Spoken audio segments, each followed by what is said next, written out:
నా సేన నమ్మారు. ఒక ఊరు మొత్తం నమ్ముతోంది. ఇప్పుడు నువ్వు బయటికెళ్ళి నా కూతురు లేదని చెప్తే ఆ నమ్మకం చచ్చిపోదు. ఒక ఊరు నమ్మకాన్ని చంపడమా, ఓ ఎంఆర్ఓని చంపడమా అంటే నేను ఎంఆర్ఓని చంపేద్దా. అయ్యా నాయన గారు ఏటే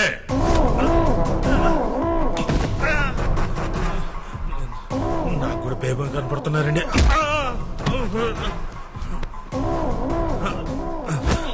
అయ్యా నాయన గారు నేను కూడా మీ వాడిని సార్, మీ క్యాస్టేనండి. బయట తోసేంటి సార్ ముందు ఒప్పుకోవచ్చు కదా.